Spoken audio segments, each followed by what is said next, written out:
بسم الله الرحمن الرحيم إنما يخشى الله من عباده العلماء۔ جرأت کا نام ہے دیوبند والے، عالی مقام ہے دیوبند والے۔ جرأت کا نام ہے دیوبند والے، عالی مقام ہے دیوبند والے۔ میرے محترم سے درخواست ہے، وقت تو زیادہ ہو چکا ہے لیکن آپ تشریف لائیں۔ الحمدللہ اس عہد کے ایک بہترین مصنف بھی ہیں، محقق بھی ہیں، محدث بھی ہیں۔ اللہ اسی جامع کمالات شخصیت کو ہمارے جلسے کی صدارت انہوں نے قبول فرمائی، ہم ان کے شکر گزار ہیں۔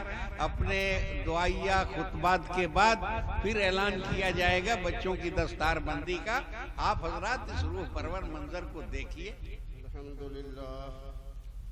الحمد لله نحمده ونستعينه ونستغفره ونؤمن به ونتوكل عليه ونعوذ بالله من شرور أنفسنا ومن سيئات أعمالنا من يهده الله فلا مضل له ومن يضلله فلا هادي له وأشهد أن لا إله إلا الله وأشهد أن سيدنا ومولانا محمدا عبده ورسوله صلى الله عليه وعلى آله وصحبه وسلم تسليما كثيرا كثيرا۔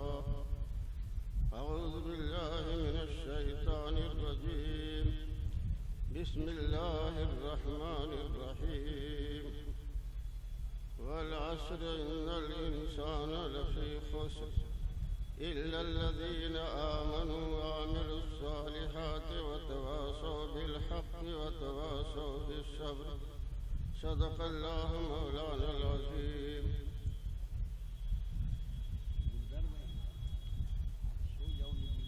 حضرات علماء کرام، برادران اسلام، طلبہ عزیز، اب وقت بہت گزر چکا ہے اور حضرت مولانا سید ارشد مدنی دامت برکاتہم کی اس مفصل تقریر کے بعد واقعہ یہ ہے کہ اب کسی تقریر کی چندہ ضرورت نہیں۔ میرے دوستو، آج ہماری ایک عادت ہو گئی ہے کہ ہم سنتے زیادہ ہیں کرتے کم، حالانکہ کرنا زیادہ چاہیے، سننا کم چاہیے۔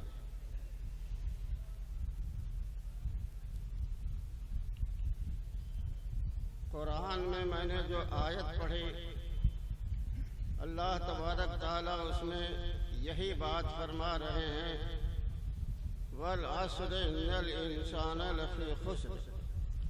قسم ہے زمانے کی، تاریخ کی، کہ سارے انسان گھاٹے میں ہیں۔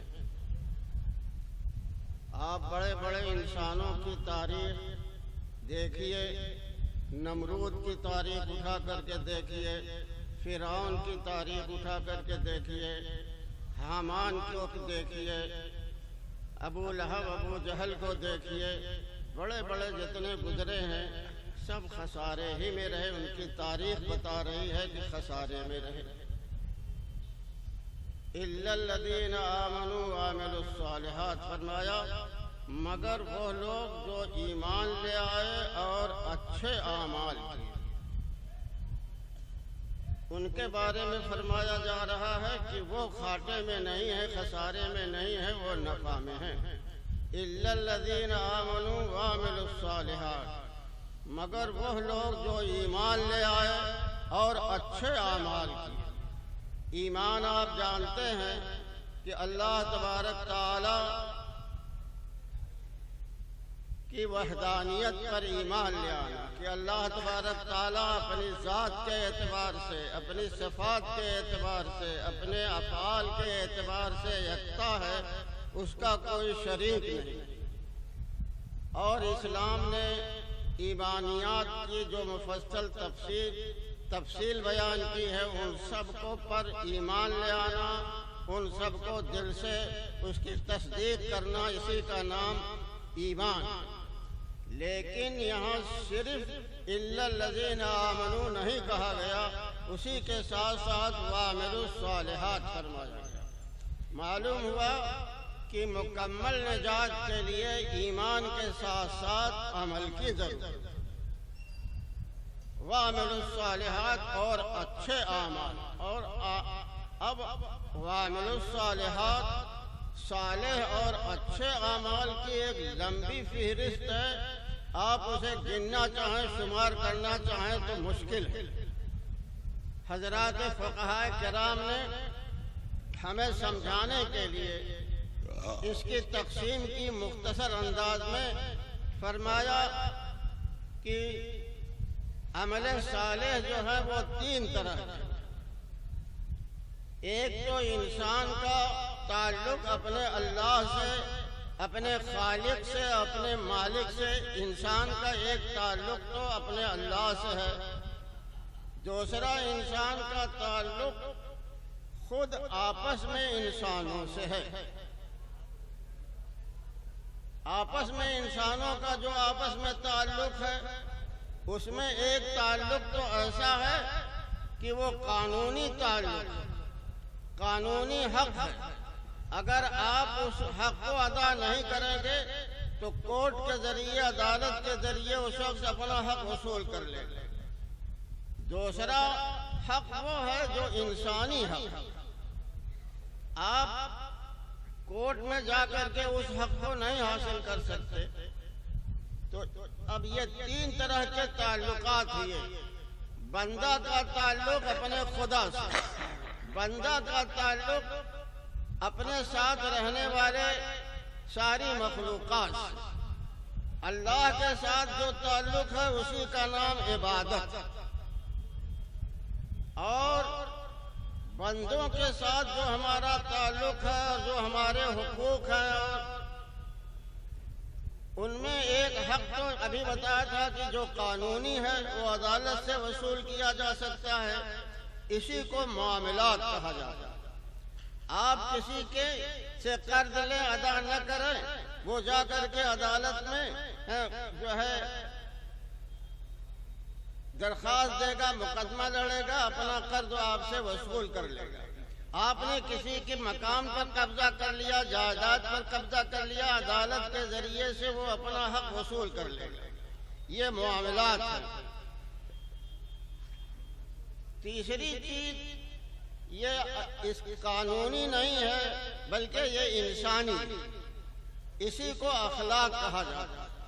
تو اعمال صالحہ کی تین قسمیں ہو گئیں، ایک تو عبادات ہے، دوسرے معاملات ہے، تیسرے اخلاق ہے۔ یہ بھی انسانی فریضہ ہمارے اوپر ہے کہ ہم اخلاق کو ادا کریں۔ اب ہمارا تعلق اپنے گرد و پیش سے، اپنے والدین سے ہے۔ اب والدین کے بھی کچھ حقوق اخلاقی ہیں، ان کو ادا کرنا ہے۔ بھائی بہن ہیں، ان کے حقوق ہیں، اس کو ادا کرنا ہے۔ پڑوسی ہے، ان کے حقوق ہے، ادا کرنا ہے۔ شہری ہے تو شہری حقوق ہے، اس کو ادا کرنا ہے۔ ملکی ہے تو ملک کے حقوق ہیں، اس کو ادا کرنا ہے۔ بڑھتے جائیے، تفصیل بڑھتی جائے گی۔ یہ سارے حقوق، یہ سب اخلاقیات سے تعلق رکھتے ہیں۔ آج ہمارا معاملہ یہ ہے کہ ہم نماز تو سیدھی ٹیڑھی پڑھ لیتے ہیں، اور اسی طرح سے روزہ بھی رکھ لیتے ہیں، زکوٰۃ بھی دیتے ہیں، اللہ نے رقم دی تو حج کو بھی جاتے ہیں، لیکن اخلاقیات کو ہم نے بالکل نظر انداز کر دیا میرے دوستو۔ اور آپ کی سیرت سے، آپ کی عبادت سے کوئی اتنا متاثر نہیں ہوگا جتنا آدمی متاثر ہوتا ہے آپ کے اخلاق سے۔ آپ روز آنا 25 پارے کی تلاوت کرتے ہیں، روز آنا 100 رکعت نفل پڑھتے ہیں، ایام 20 کے روزے رکھتے ہیں، بڑے عبادت گزار آپ ہیں۔ لیکن آپ اگر اپنے پڑوسی کی خبر نہیں لیتے تو پڑوسی آپ کی ان نمازوں سے متاثر نہیں ہوگا، آپ کے اخلاق سے متاثر ہوگا۔ ایک صحابی تھے، ان کی 2 بیویاں تھیں۔ ایک بیوی کے بارے میں حضرت ابو ہریرہ رضی اللہ عنہ راوی ہیں، کہتے ہیں حضور علیہ السلام کے خدمت میں حضور کے سامنے اس بیوی کا تذکرہ کیا گیا اور کہا گیا کہ وہ کثرت سے نفلی نمازیں پڑھتی ہے، جو فرض ادا کرے گا وہی تو نفل پڑھے گا، کہ فرائض کے ساتھ ساتھ کثرت سے نفلی روزے جو ہے نمازیں پڑھتی ہے، نفلی روزے رکھتی ہے اور صدقہ و خیرات بھی کثرت سے کرتی ہے، لیکن اسی کے ساتھ وَتُوزِي جَارَهُ بِلِسَانِهِ، اپنے پڑوسی کو اپنی زبان سے اذیت پہنچاتی ہے، تکلیف پہنچاتی ہے۔ آپ نے فرمایا لا خیر فیہا، اس کے اندر کوئی خیر نہیں ہے، کوئی بھلائی نہیں، حالانکہ بڑی عبادت گزار، بڑی روزہ رکھنے والی، بڑی صدقہ و خیرات کرنے والی، اس کے بارے میں حضور علیہ السلام ارشاد فرما رہے ہیں لا خیر فیہا۔ اور ایک روایت میں ہے فَهِيَ فِي النَّارِ، کہ یہ تو جہنم کے راستے پر جا رہی ہے۔ کون کس کے بارے میں؟ جو کثرت سے نماز۔ دوسری بیوی کے بارے میں حضور علیہ السلام سے ذکر کیا گیا کہ وہ صرف فرائض ادا کرتی ہے، نوافل زیادہ نہیں پڑھتی، فرض روزہ رمضان کا رکھتی ہے، نفلی روزے بھی کثرت سے نہیں رکھتی، صدقہ و خیرات تو پنیر کا ایک ٹکڑا کبھی کبھی دے دیتی ہے، پنیر کا ایک ٹکڑا جس کی کوئی قیمت نہیں ہوتی، لیکن وہ اپنے پڑوسی کو اپنی زبان سے تکلیف نہیں پہنچاتی۔ آپ نے فرمایا فَهِيَ فِي الْجَنَّةِ، کہ یہ تو جنت میں جائے، اس لیے کہ فرائض تو ادا کر رہی ہے، نوافل نہیں، اور فرض ادا کرنے کے ساتھ ساتھ کسی کو اپنی ذات سے تکلیف نہیں پہنچاتی، تو اب بتائیے جنت میں جانے سے اسے کون چیز روک سکتی؟ اللہ کا حق ادا کر رہی ہے، انسانوں کا بھی کیا ہے حق ادا کر رہی ہے۔ میرے دوستو، یہ اخلاقی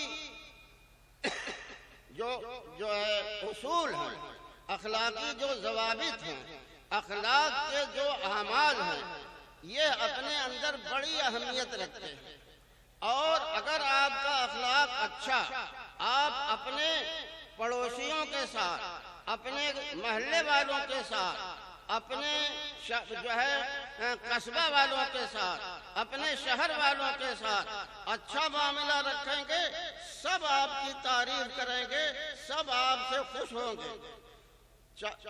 اور اگر چاہے آپ رات بھر نماز پڑھتے رہیں، لیکن اپنی زبان سے، اپنی حرکتوں سے دوسروں کو تکلیف پہنچاتے ہیں، سارے لوگ آپ سے نفرت کریں گے۔ اخلاق کی خوشبو پھیلتی ہے میرے دوستو، اخلاق ہی سے دنیا متاثر ہوتی ہے، اور یہی اخلاق ہمیں جنت میں پہنچائے گا میرے دوستو۔ اس لیے میں بہت لمبی چوڑی تقریر نہیں کروں گا، اس لیے کہ اب تقریر کا موقع نہیں ہے، ہمیں بھی نیند آ رہی ہے، آپ کو بھی نیند آ رہی ہے۔ اللہ میاں نے تو رات بنائی ہے سونے کے لیے، بیٹھ کر کے بکواس کرنے کے لیے نہیں۔ اس لیے اب میں اپنی بات اسی پر ختم کر رہا ہوں، اور آپ سے پھر یہی کہہ رہا ہوں کہ آپ اپنے اخلاق کو درست کیجیے، اپنے معاملات جو آپ کے اپنے پڑوسیوں کے ساتھ ہیں، اپنے گاؤں والوں کے ساتھ ہیں، اپنے شہر والوں کے ساتھ ہیں۔ اسلام تو جانوروں کے ساتھ بھی اخلاق کا حکم دیتا ہے، جانوروں کے ساتھ نہیں بلکہ نباتات اور جمادات کے ساتھ بھی حسن سلوک کا حکم دے رہا ہے۔ انسان تو بہرحال انسان ہے، جو مذہب سے ہٹ کر کے نہیں، یہ آپ کے مذہب کی تعلیم ہے۔